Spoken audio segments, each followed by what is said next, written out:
Sir আমি আপনাকেই phone করতে যাচ্ছিলাম। তোমার আর কতক্ষণ লাগবে?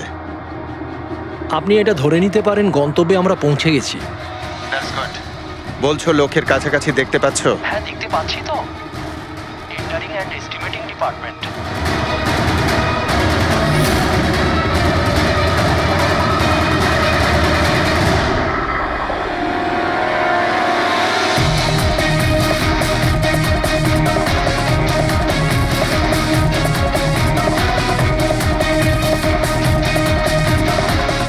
আর ওই লোকটার নাম খুব শিগগিরই আমি আপনাকে বলে দেবো। Hello Rohan,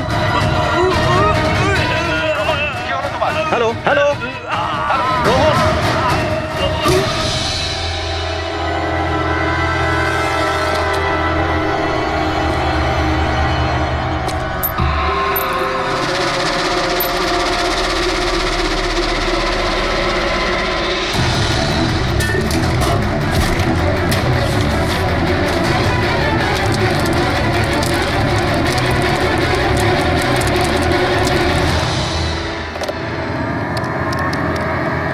hello, police station.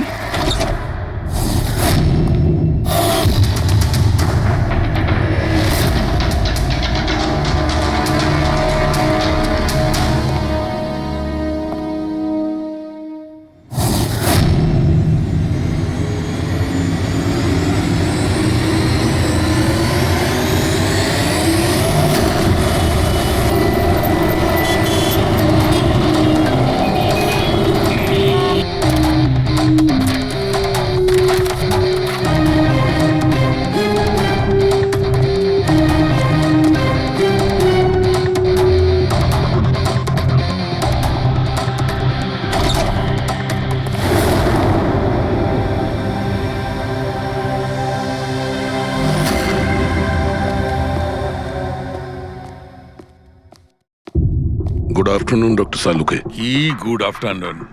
Please sorry, don't mind.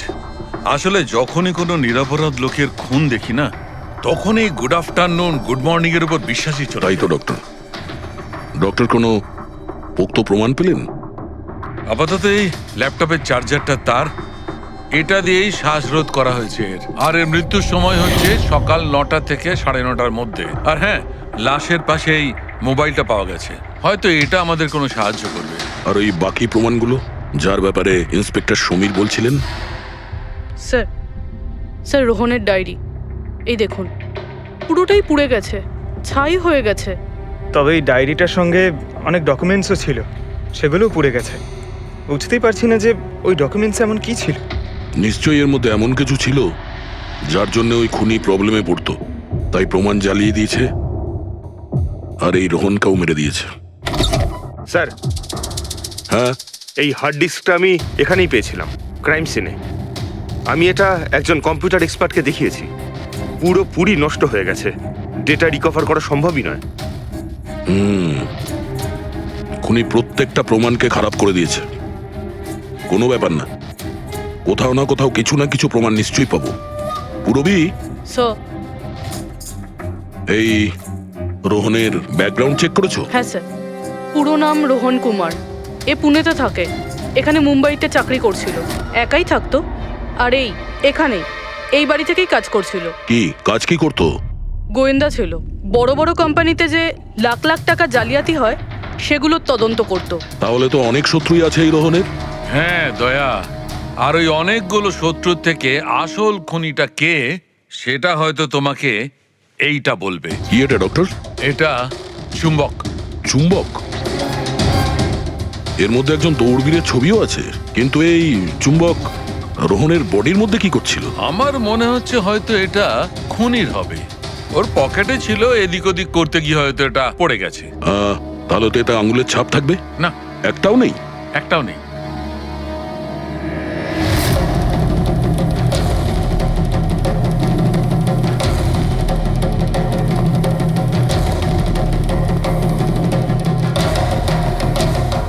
খুনি মনে হয় এখান থেকে এসছে। রবি, স্যার। এই রোহন এই মুহূর্তে কার জন্য কাজ করছিল? স্যার, ডিএনডি বিল্ডকম লিমিটেডের জন্য। BND Buildcom limited? এটা তো ইঞ্জিনিয়ারিং আর কনস্ট্রাকশনের 1 নম্বর কোম্পানি শহরের। হ্যাঁ স্যার, এই দেখুন, এই ভাঙা হার্ড ডিস্কটার উপরেও ওই কোম্পানিটারই স্টিকার লাগানো রয়েছে। আর মারা যাওয়ার ঠিক আগে এই রোহন এই কোম্পানির সিইও মিস্টার হিতেশের সাথে ভিডিও কলে ছিল। আর স্যার এই লোকাল পুলিশ স্টেশনেই হিতেশই কমপ্লেন করেছিল।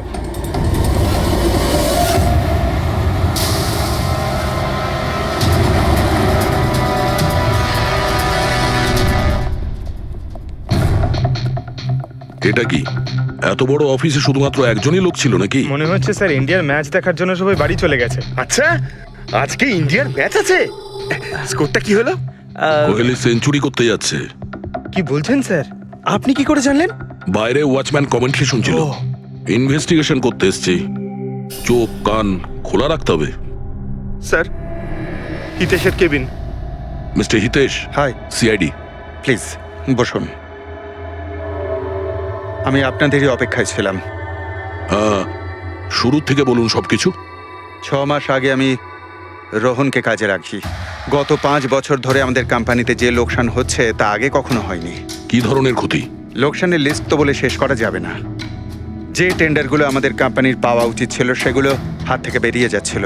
এই দেখুন, 1100 কোটির রিফাইন্ডিং কন্ট্রাক্ট, 37 কোটির রেলওয়ে কন্ট্রাক্ট, আর 800 কোটির পাওয়ার ট্রান্সমিশন কন্ট্রাক্ট। এটাও তো হতে পারে যে যে সমস্ত কোম্পানি এই কন্ট্রাক্টটা পেয়েছে ওরা আপনার থেকে কম কোট দিয়েছে। সেটাই তো আমি বলতে চাইছি স্যার। যদি অন্য অন্য কোম্পানি এই টেন্ডার পেত তাহলে ব্যাপারটা অন্য ছিল, কিন্তু এই সমস্ত কন্ট্রাক্ট একটা মাত্র কোম্পানিই পেয়েছে। আর সবচেয়ে বড় কথা হলো তাদের অ্যামাউন্ট আমাদের দেওয়া অ্যামাউন্টের থেকে মাত্র 1000 টাকা কম। শুধুমাত্র 1000 টাকা কম? কোন কোম্পানি এটা? XPL infrastructure. XPL infrastructure. তাহলে আপনার মনে হচ্ছে যে আপনার কোম্পানিতে এমন কেউ বেইমান আছে যে স্যালারি আপনার থেকে নেয় কিন্তু কাজ এক্সপিএল এর জন্য করে? 100% কেউ না কেউ তো অবশ্যই আছে। আর রোহন ওই লোকটার খুব কাছাকাছি পৌঁছে গিয়েছিল। ওর লাস্ট ফোন কলে আমায় এটাও বলেছিল যে সেই বেইমান এস্টিমেটিং অ্যান্ড টেন্ডিং ডিপার্টমেন্টের লোক। আচ্ছা, এই ক্রাইম সিন থেকে আমরা এই ড্যামেজড হার্ড ডিস্কটা পেয়েছি। কি আছে এর ভেতরে? স্যার, এটা আমাদের কোম্পানির গত 5 বছরের CCTV footage, call logs, emails, আমাদের কোম্পানিতে কত এমপ্লয়িজ আছে, সমস্ত ইনফরমেশন এতে ছিল। তাহলে এর কপি নিশ্চয়ই আছে আপনার কাছে? আগে হ্যাঁ আছে। আমরা ওটা আমাদের সঙ্গে নিয়ে যাব। শিওর।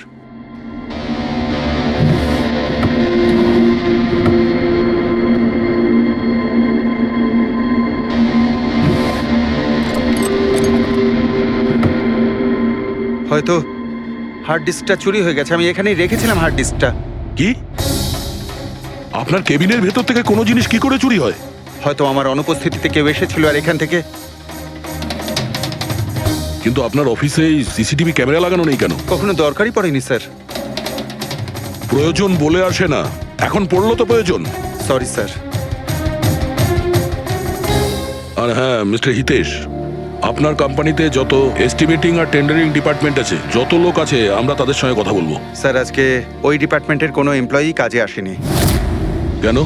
সবাইকে ছুটিতে গেছে? আসলে ওরা প্রত্যেকেই ম্যারাথন রেসে পার্টিসিপেট করতে গেছে, যেটা সকাল 7টা থেকে 11টার মধ্যে হবে। কি?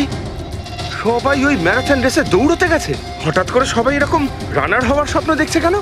আসলে আমাদের কোম্পানি এই ম্যারাথন রেসটা স্পন্সর করছে, তাই আমাদের এমপ্লয়ীদের এটা বাধ্যতামূলক ছিল ওখানে পার্টিসিপেট করা। শুধু তারাই পারবে না যাদের হাঁটুতে বা অন্য কোনো সমস্যা আছে। তো আপনারও সমস্যা আছে হাঁটুতে? হ্যাঁ। আচ্ছা আচ্ছা, এই ডিপার্টমেন্টে কতজন কাজ করে? 10 জন। আর এই 10 জনই ম্যারাথন রেসে গেছে? হ্যাঁ স্যার, যদি কেউ না যেত আমি অবশ্যই জানতে পারতাম স্যার। স্যার, হুম, যদি পুরো ডিপার্টমেন্টের সবাই ম্যারাথনে দৌড়চ্ছিল যখন রোহনের খুন হয়েছিল, তাহলে খুনটা করলো কে? হতে পারে ওই কন্ট্রাক্ট কিলার। 1 মিনিট। মিস্টার হিতেশ, আপনার কাছে এই ম্যারাথন রেসের কোনো ব্রোশিয়া, কোনো লেটার আছে? ইয়েস স্যার, আমি আনছি। কি হলো স্যার? চুম্বকে ওই দৌড়ানোর লোকটা, ম্যারাথন রেস, এক্ষুনি জানতে পারবো। এই নিন sir. Thank you. You are welcome sir. হুম। দেখেছো, এটাই হলো ওই চুম্বকের রহস্য। যেটা ক্রাইম সিনে পাওয়া গেছে সেটা ম্যারাথন রেসে। মানে স্যার, ও ম্যারাথন রেসে দৌড়চ্ছিল, রোহনকে খুন করার জন্য ও রেস ছেড়ে দিয়ে ওর বাড়ি চলে যায়। মনে তো হচ্ছে এইরকমই। স্যার, এই বিপ ম্যাগনেট জার্সির ওপর লাগানো হয়। সঞ্জু স্যারকে একটু বুঝিয়ে দাও।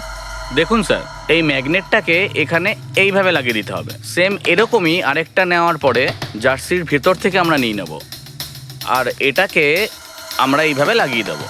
সেম আরেকটা এইভাবে নিয়ে এটাকে নিয়ে আমরা এইভাবে লাগিয়ে দেবো, আর এটা এইভাবে লক হয়ে যায়। আগে আমরা সেফটি পিন ইউজ করতাম, কিন্তু দু একবার রানার্সের চোট লেগেছিল, তাই আমরা এই ম্যাগনেট টেকনিকটার ব্যবহার করছি।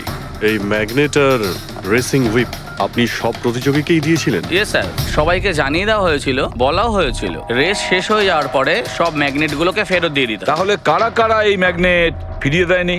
স্যার, অনেকেই দেয়নি, কেউ ফেলে দিয়েছিল, কেউ বা হারিয়ে ফেলেছিল, আর এক একজনের দায়িত্বও ছিল না যে জিনিসটাকে ফেরত দিতে হবে। একটা কথা তো শিওর, কেউ রেস মাঝপথে ছেড়ে দিয়েছিল, গিয়ে খুন করে আবার ফিরে এসেছে। কিন্তু স্যার, রেস তো অনেক লোকেই মাঝখানেই ছেড়ে দিয়েছিল, কিন্তু এটা কি করে জানা যাবে যে তাদের মধ্যে রোহনকে কে মেরেছে? ওই 10 জনের মধ্যেই কেউ হবে যারা ক্যান্টিন ডিপার্টমেন্ট আর এস্টিমেটিং ডিপার্টমেন্টে কাজ করছিল। কিন্তু স্যার, ওই 10 জনের মধ্যে রেস মাঝপথ থেকে ছেড়ে দিয়েছিল, এটা কিভাবে জানতে পারবো? জানা যেতে পারে স্যার। কি করে? স্যার, আমরা প্রত্যেকটা প্রতিযোগীর মাথায় গোপ্রো ক্যামেরা লাগিয়েছিলাম, আর সেটা থেকে জানা যেতে পারে কে মাঝপথে ছেড়ে দিয়েছিল। ওয়ান্ডারফুল।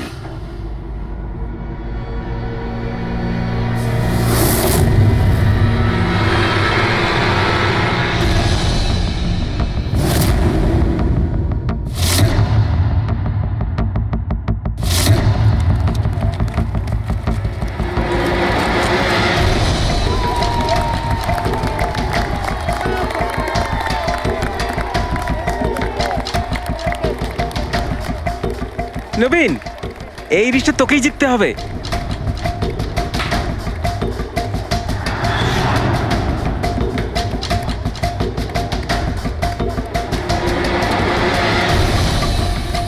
রান।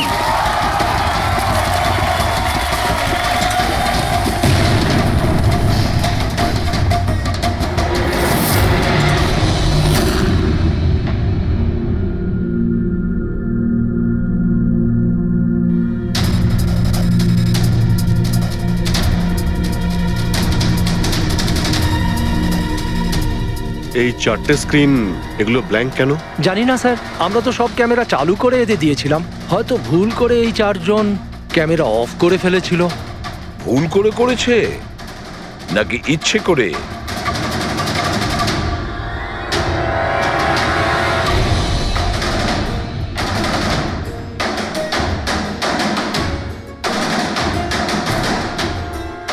এদের মোটিভটা কি বুঝে উঠতে পারছি না। এরা কি করতে চাইছিল? কি কুনাল, একটা ক্যামেরা ভাঙা, একটা ক্যামেরায় মাটি লেগে আছে, এই 4টে ক্যামেরা ব্ল্যাঙ্ক, সেটা কেন? জানি না স্যার। ওইসব জানি নাটা নিয়ে বললে হবে না। এই সব কটা ক্যামেরা 10-এ 10 আমার চাই। স্যার, এই 3টে ক্যামেরা একদম ঠিক ছিল স্যার। এমপ্লয় 1, এমপ্লয় 2 আর এমপ্লয় 3। তার মানে এই 3টে ক্যামেরায় কোনো টেকনিক্যাল প্রবলেম ছিল না। কেউ ইচ্ছে করে ক্যামেরাগুলো বন্ধ করেছিল বা ভুল করেও করে থাকতে পারে, কিন্তু বলা যায় না। কিন্তু স্যার, এই 4টে ক্যামেরারই ফুটেজ একদম ঠিকঠাক স্যার। এমপ্লয়ি 4, 5, 6, 7। তাহলে এবার যাই প্রবলেম ক্যামেরাতে। সবার আগে প্রবলেম ক্যামেরা ছিল এই নবীনের, যার লেন্স ক্র্যাক হয়ে গেছিল। হতে পারে দৌড়তে দৌড়তে পড়ে গেছিল।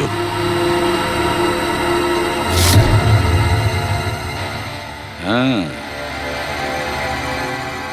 আর স্যার, দ্বিতীয় প্রবলেমের ক্যামেরা, মুক্তিরটা, যে রেসের মাঝখানে দাঁড়িয়ে নিজের জুতোর ফিতে বাজছিল।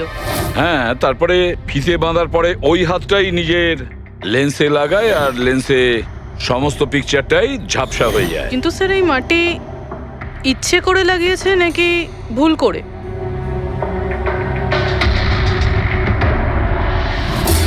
আরে 10টা লোকের তো 10টা গোপ্রো ক্যামেরা থাকা উচিত, এখানে তো দেখছি 9টা। গৌরবের ক্যামেরাটা কি হলো, সেটা কোথায়? স্যার ওই ক্যামেরাটা হারিয়ে গেছে, গৌরব ওটা ফেরত দেয়নি। তাহলে স্যার এই গৌরবই খুনি, ওকে ধরে ফেলা উচিত। না পঙ্কজ, এইভাবে হয় না। হতে পারে গৌরব ক্যামেরাটা ফেরত দিতে ভুলে গেছে। আমাদের এটা ভাবতে হবে যে খুনি এই সময়টাই কেন বেছে নিল ম্যারাথন রেসের টাইমে খুন করার জন্য। ও তো চাইলে যে কোনো সময় খুন করতে পারতো, যে কোনো জায়গায় পারতো।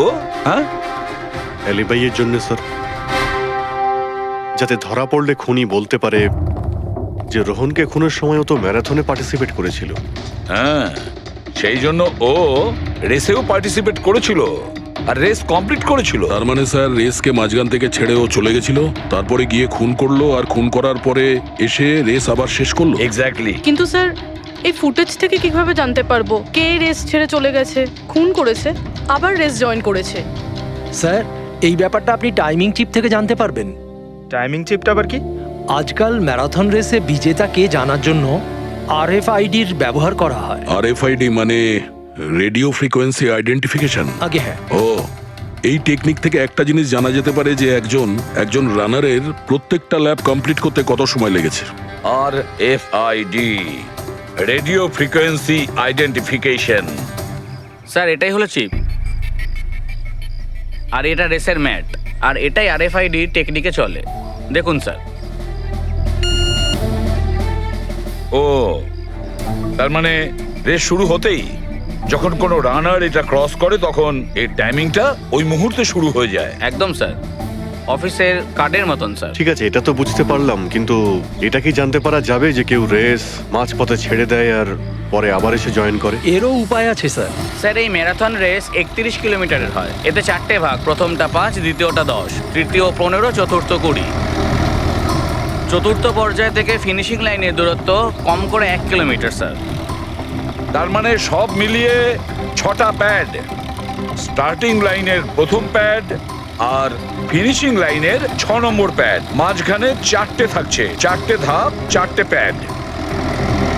যখন কোনো প্রতিযোগীর পা ওই প্যাডের মধ্যে পড়ে তখন আমরা বুঝতে পারি ওই রানার কত টাইমটা নিয়েছে। তাহলে কে রেস মাঝপথে ছেড়েছিল আর কে ছেড়ে যায়নি এটা জানা গেলে এটাও জানা যাবে যে একটা ধাপ থেকে আরেকটা ধাপে যাওয়ার সময় কোন রানারের সব থেকে বেশি সময় লেগেছিল। সবকটারই টাইমিংটা চেক করতে হবে। জানা তো যাবে সে কে যে মাঝপথে রেস ছেড়ে আবার জয়েন করেছে। পুরবি,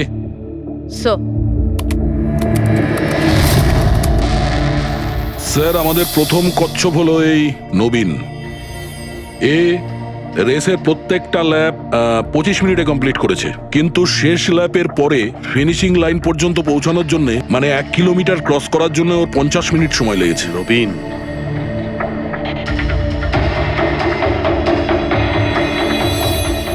আর স্যার এই মুক্তি, এর টাইম তো রেকর্ডই হয়নি।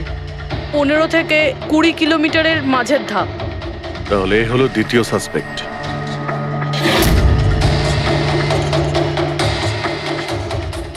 মুক্তি। আর এবার এই গৌরব, এ তো 15 কিলোমিটারের ধাপই বের হতে পারেনি। তাহলে এই হলো আমাদের তৃতীয় সাসপেক্ট। স্যার বাকি সবার টাইমিং তো মোটামুটি ঠিকঠাকই আছে। তার মানে এই খুন এই 3 জনের মধ্যেই কেউ করেছে, মুক্তি, নবীন আর গৌরবের মধ্যে। যদি নবীন খুন করে থাকে তাহলে সে রেস ছেড়েছে 20 কিলোমিটার আর ফিনিশিং লাইনের মাঝপথে। পেড্রিক, পঙ্কজ, বাইক নিয়ে যাও, এবার স্পিডে যাবে ওই রুটেই। আর খেয়াল করো যেখানে ওই 3 জন যেখানে রেস ছেড়েছে সেখান থেকে রোহনের বাড়ি কতটা দূরে আর কত সময়।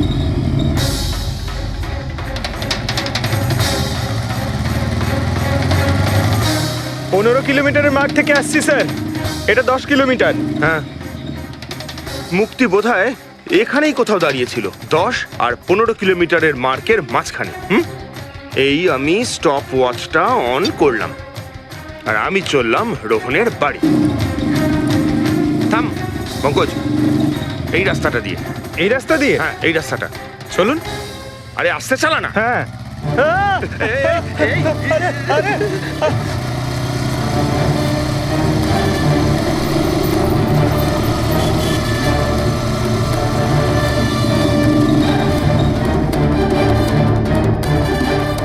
এই দেখুন রোহনের বাড়ি।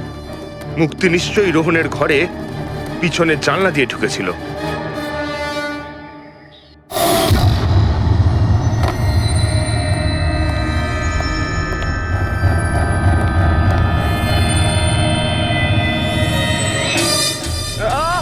আরে অ্যাক্টিং করতে বলেছিলাম। থাম। মুক্তি রোহনকে খুন করার পর হয়তো সমস্ত তথ্য প্রমাণ পুড়িয়ে আবার দৌড়ে ফিরে গিয়েছিল ম্যারাথন শেষ করতে। চল আমরা আবার যাব সেই ম্যারাথনের ওখানে 20 কিলোমিটারের মার্কটার কাছে।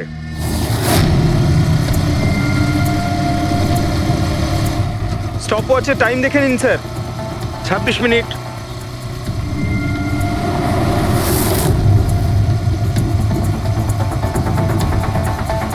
বাহ, আরে ব্যাস ব্যাস ব্যাস।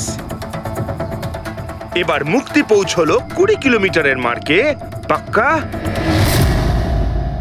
30 মিনিট পরে। আর তারপর এখান থেকেই হয়তো ও রেসটা শেষ করেছিল।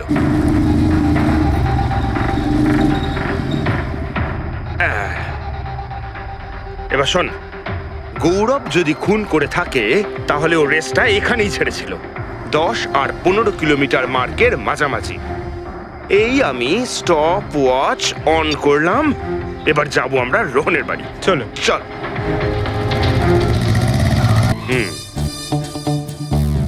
হ্যাঁ, একদম পুরো বিশ্বাস আছে আমার। Excuse me. এই ছাড় ছাড় ছাড় ছাড়। আরে আরে আরে মরে যাবো তো। চল।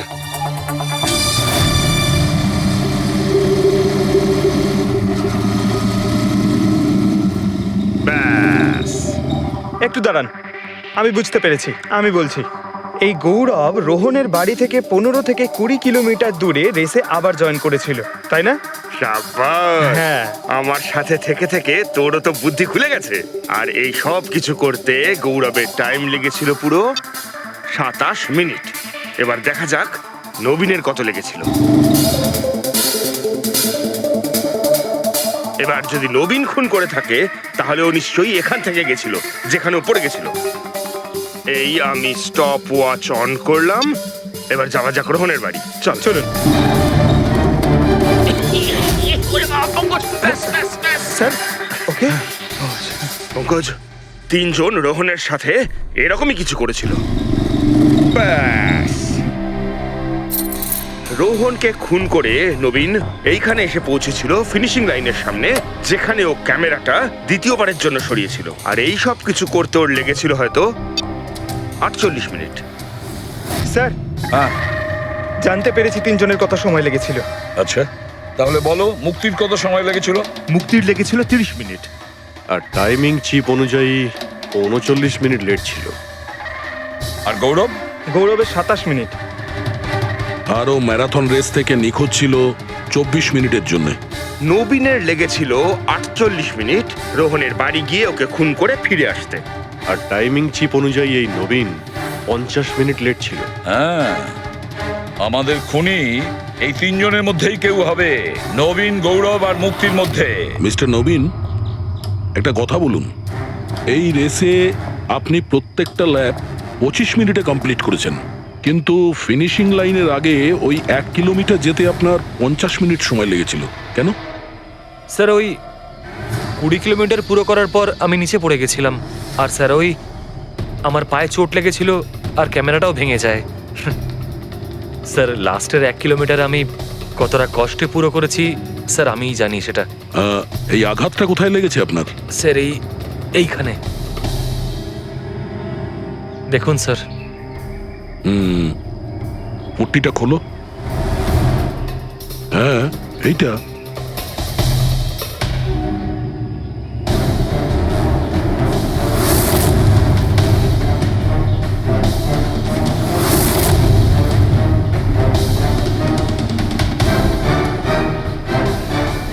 স্যার, এবার আপনার বিশ্বাস হয়েছে যে আমি কোনো দোষ করিনি? নির্দোষ যদি হও এত ঘাবড়ে যাচ্ছ কেন? ঘাম হচ্ছে, অনেকটা নার্ভাস লাগছো তুমি, হ্যাঁ? মাটি কেন লাগিয়েছিলে ক্যামেরাতে? জানি না, ভুল করে লেগে গিয়েছিল। ভুল করে? 15 থেকে 20 কিলোমিটার ধাপও ভুল করে ছেড়ে দিয়েছিলে নাকি? আমি তো কোনো ধাপই ছাড়িনি, সমস্ত ধাপই পুরো করেছি। কিন্তু টাইমিং চিপ তো অন্য গল্প বলছে। টাইমিং চিপ খারাপও তো হতে পারে। আপনি একজন মেশিনের উপর বিশ্বাস করবেন নাকি একজন জীবন্ত মানুষের উপর? আচ্ছা, তোমার গোপ্রো ক্যামেরাটা কোথায় গেল? তুমি তো ওদের ওটা ফেরত দাওনি। ওটা তো হারিয়ে গেছে স্যার। হারিয়ে গেছে? কি করে হারিয়ে গেল ভাই? জানি না স্যার, ওই রেসের মাঝখানে হঠাৎ করে দেখলাম ক্যামেরাটা ছিলই না, জানি না কোথায় পড়ে গেছে। আচ্ছা, আর ওই 15 কিলোমিটারের ধাপটাও কি হারিয়ে গিয়েছিল? ওটাকে তো পার করনি তুমি। স্যার আমি পুরো রেস কমপ্লিট করেছি। মিথ্যে কথা বলবে না। রেসের মাঝে কোথায় গিয়েছিলে? কোথাও যায়নি স্যার, আমি তো পুরো রেস কমপ্লিট করেছি, কোথাও যায়নি স্যার। আচ্ছা, স্যার মনে হচ্ছে নবীনই, কারণ আমি যখন ওকে জিজ্ঞাসাবাদ করছিলাম তখন ওর মুখ একদম ফ্যাকাশে হয়ে গেছিল, হাত পা কাঁপছিল ওর। এই গৌরবও কম নয়। ও বলল জানি না কি করে ক্যামেরাটা হারিয়ে গেছে। আরে এত বড় একটা ক্যামেরা পড়ে গেলে সেটা কেউ জানতে পারবে না স্যার। বস, তোমার কথাটা ঠিকই, কিন্তু নবীনের একটু আঘাত লেগেছে না? হ্যাঁ স্যার, আঘাত তো ওর লেগেছে। স্যার আমার মনে হচ্ছে ও মিথ্যে কথা বলছে। স্যার আমার মনে হচ্ছে মুক্তি মিথ্যে বলছে। ও জেনে শুনেই ক্যামেরায় মাটি লাগিয়েছিল, কারণ নিশ্চয়ই এমন কিছু আছে যেটা ও আমাদের থেকে লুকোতে চাইছে। হ্যাঁ, এটাও হতে পারে, কারণ ক্যামেরায় যদি ভুল করে মাটি লেগে যেত তাহলে আরো সবার ক্যামেরাতে লাগতে পারতো ভুল করে। গোলমাল আছে, এই তিনজনের মধ্যে কোনো না কোনো গোলমাল তো নিশ্চয়ই আছে। খুনি এই তিনজনের মধ্যেই কেউ একজন। নবীন, আমাকে ওই জায়গাটা দেখাও যেখানে তুমি এক্স্যাক্টলি পড়েছিলে। কিভাবে পড়েছিলে? আসুন স্যার। কিন্তু স্যার আমার পায়ে খুব ব্যথা আছে, আপনি একটু সাহায্য হ্যাঁ, করবেন আমাকে? নিশ্চয়ই নিশ্চয়ই, এসো।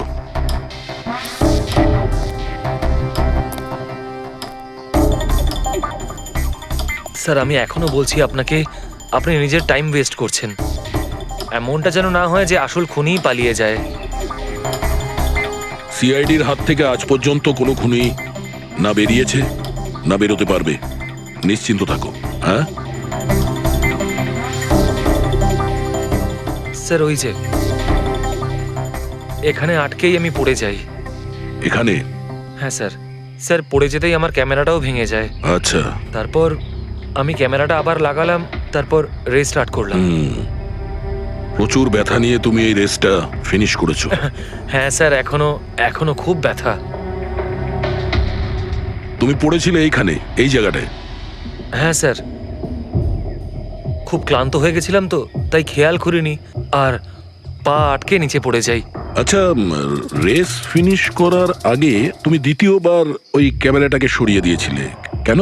আচ্ছা, ওটা তো স্যার খুব গরম লাগছিল তো, তাই মুখটা ধোয়ার জন্য আমি ক্যামেরাটা খুলে ফেলেছিলাম। কিন্তু কিছুক্ষণ পরেই আমি আবার ক্যামেরাটা লাগিয়ে নিই। রেস তো আমি তারপরেই কমপ্লিট করেছিলাম। হ্যাঁ ঠিক আছে, চলো।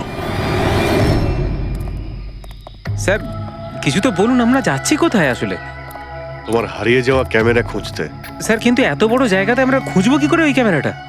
প্রত্যেক ক্যামেরাতে একটা চিপ লাগানো আছে, আর এই ম্যাপ বলছে তোমার ক্যামেরা এইদিকেই আছে। চলে এসো। ম্যাম, আমি সত্যি কথাই বলছি। সত্যি তো এটাই, তুমি 10-15 কিলোমিটারের মাঝে রেস ছেড়ে দিয়েছিলে, আর তারপরে রোহনকে মেরে দিয়ে এখানে চলে এলে, এই 20 কিলোমিটারের মার্কে চলে এলে। কারণ তুমি তো জানতে এখান থেকে তোমাকে কোনো খেলোয়াড় দেখতে পাবে না। সব খেলোয়াড়রা তো তখন পিছনে। সব মিথ্যে। আপনি আমার কথা বিশ্বাস কেন করছেন না?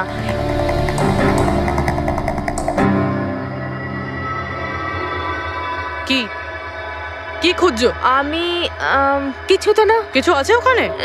না, কিছু না। আচ্ছা, ওই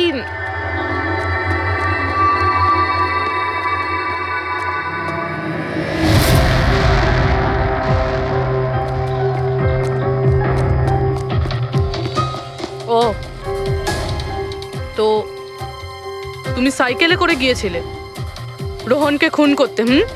আমি সত্যিই জানি না যে এই সাইকেলটা কার। তাই এক্ষুনি সব জানা যাবে যখন তোমার আঙুলের ছাপ এই সাইকেলে পাওয়া যাবে। হ্যাঁ ম্যাম প্লিজ। হ্যাঁ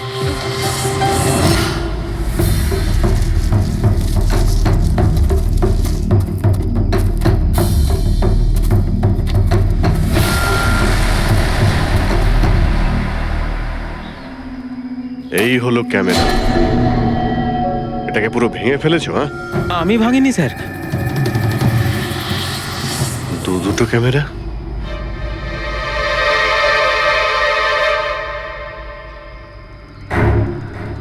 এই ক্যামেরাটা আবার কার? স্যার স্যার সরি, আমি আপনাকে মিথ্যে বলেছি স্যার, কিন্তু আমি আপনাকে সব সত্যি কথা বলে দিচ্ছি স্যার। বলো, তাহলে সত্যি বলার মুড হয়েছে তোমার? বলো। আসলে আমি এই জঙ্গলে না ড্রাগস নিতে এসেছিলাম, ওই গায়ের জোর বানানোর ড্রাগস, যাতে আমার গায়ে শক্তি আসে আর আমি জোরে দৌড়ে এই রেসটা জিতে যেতে পারি। সেই জন্যই আমি ক্যামেরাটা ভেঙে দিয়েছিলাম। খুব ভালো মজা করো তুমি। জোরে দৌড়ানো ড্রাগ নিয়েছিলে ম্যারাথনে, যেখানে অনেকক্ষণ দৌড়তে হয় আস্তে আস্তে, সেখানে জোরে দৌড়ানো ড্রাগের দরকার ছিল। মজা করছো? হ্যাঁ, এটা কার ক্যামেরা? আমি জানি না স্যার। কোনো ব্যাপার না, সব জানতে পেরে যাব। আমি অপরাধ করেছি, কিন্তু ওটা নয় যেটা আপনি ভাবছেন। আমি রোহনকে মারিনি।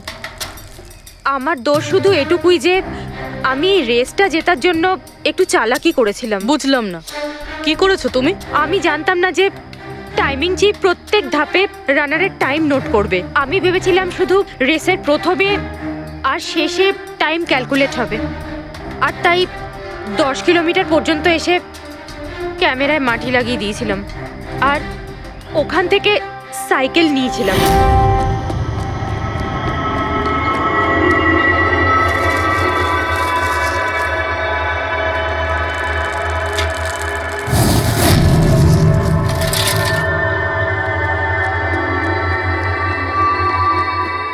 কিন্তু রেস শেষ হতেই সিআইডি ওখানে চলে এলো আর আমি ওখান থেকে সাইকেলটা সরানোর সুযোগই পাইনি। এত কিছু করেছো শুধু একটা রেস জেতার জন্য? আসলে অফিসে বেট ধরা হয়েছিল যে আমাদের ডিপার্টমেন্টে যে রেসটা জিতবে তাকে সবাই কন্ট্রিবিউট করে 5 লাখ টাকা দেবে। আমার টাকার খুব দরকার ছিল, তাই আমি। এটা দীপ্তির ক্যামেরা। এই দুটো ক্যামেরা তোমরা কেন ভেঙেছিলে? স্যার আসলে আমরা এই রেসে এসেছিলাম যাতে একে অপরের সাথে সময় কাটাতে পারি, কিন্তু তারপরে খেয়াল হলো যে আমাদের প্রেমের কথাবার্তা সব ওই গোপ্রোতে রেকর্ড হচ্ছে স্যার। কখন থেকে ফলো করছে। শোন না, তোকে খুব সুন্দর লাগছে। দাঁত ছাড়ো তো। কি হলো? গোপ্রোতে সব রেকর্ড হচ্ছে। ও গড, এখন কি করব? একটা কাজ করা যাক, চল আমার সঙ্গে। হ্যাঁ,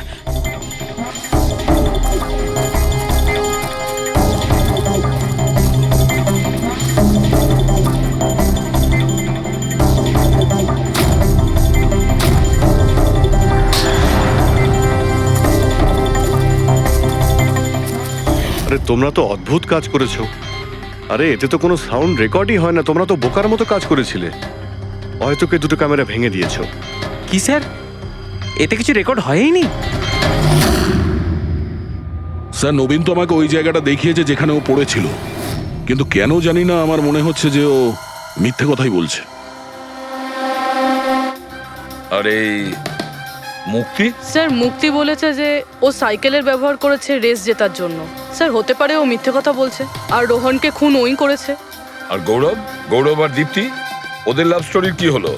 কতটা সত্যি? হ্যাঁ, ওরা সত্যি কথাই বলছে। ফোন রেকর্ডে দেখাচ্ছে দীপ্তি আর গৌরব প্রতিদিন 3-4 ঘন্টা করে নিজেদের মধ্যে কথা বলতো। স্যার একটা কাজ করি, আমরা আবার ম্যারাথন রেসের ফিনিশিং ভিডিওটা দেখি।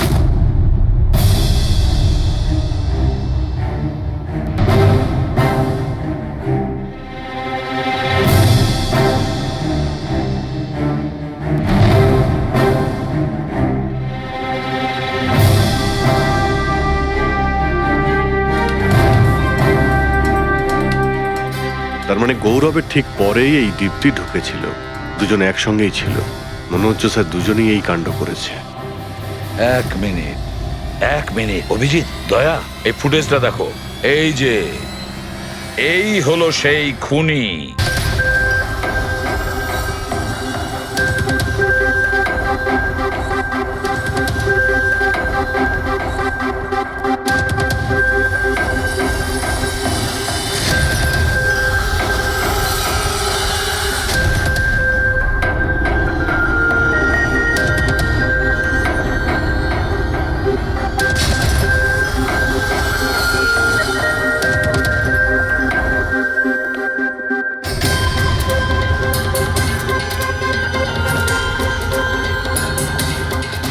স্যার আমাদের এখানে কেন ডাকা হয়েছে? খুনির নাম বলবার জন্য।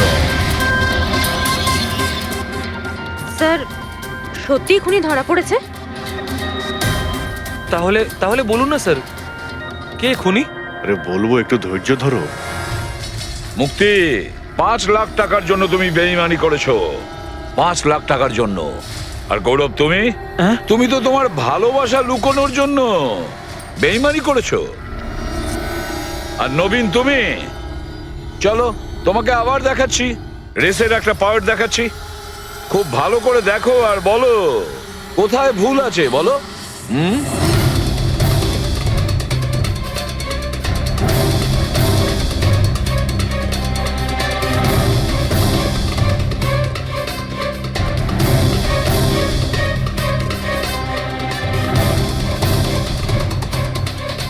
কিছুই তো নেই স্যার, সবই তো ঠিকই আছে। কোনো প্রবলেম নেই। তোমার মনে আছে তুমি বলেছিলে যে ক্যামেরাটা দ্বিতীয়বার যখন তুমি সরিয়েছিলে তারপরে তুমি মাথায় জল ঢেলেছিলে?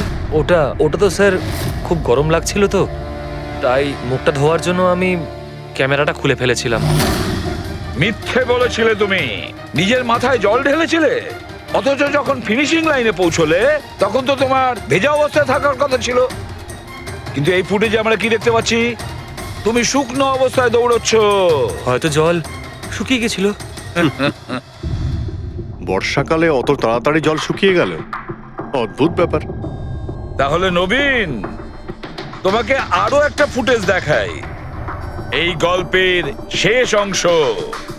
বলো, এটা দেখে তোমার কি মনে হচ্ছে?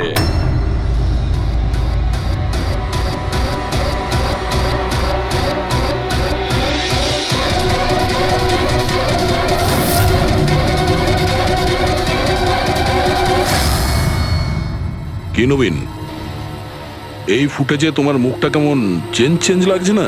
হ্যাঁ, অন্যরকম তো দেখাবেই, কারণ এই মুখটা নবীনের নয়, ওর ভাই প্রবীণের।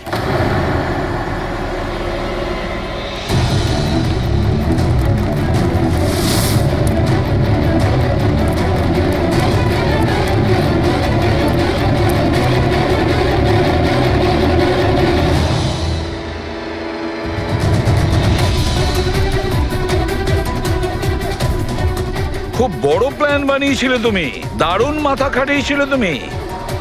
প্রথমে 3টে এমপ্লয়ির ক্যামেরা বন্ধ করে দিয়েছিলে,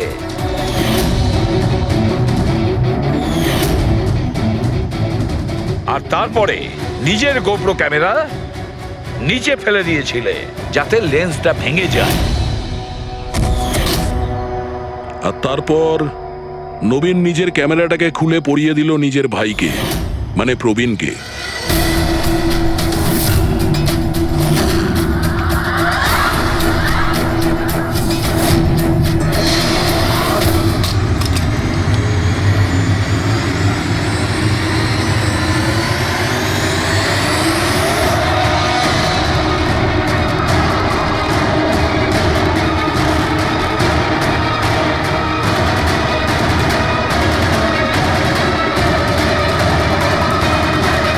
এই ক্যামেরা বদল করার সময় খুব একটা সময় ছিল না, তাই হতে পারে ওই টি শার্টে যখন কাগজটা লাগাচ্ছিল তখন সমস্ত ম্যাগনেটগুলো লাগায়নি, কিছু ম্যাগনেট নবীন নিজের পকেটে ভরে নিয়ে গেছিল।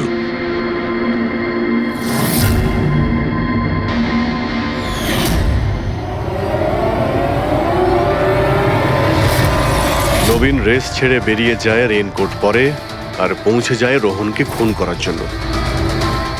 কিন্তু ও কি করে জানবে যে রোহনকে মারার সময় ম্যারাথন রেসের ওই ম্যাগনেটই ওকে ফাঁসিয়ে দেবে?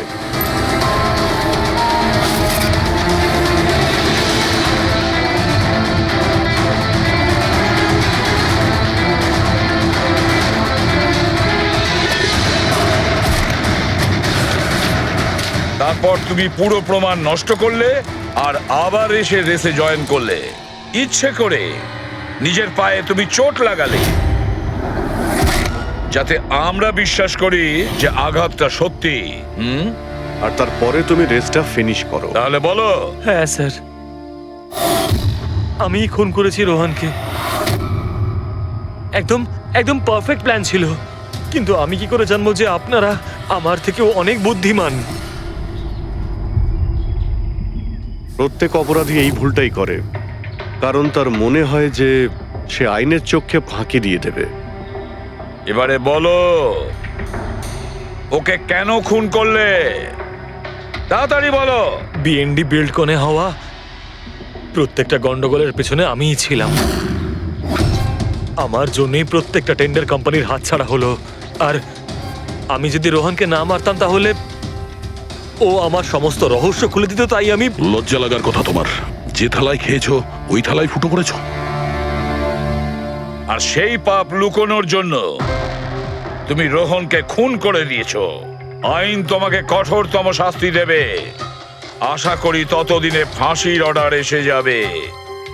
নিয়ে যাও এদের।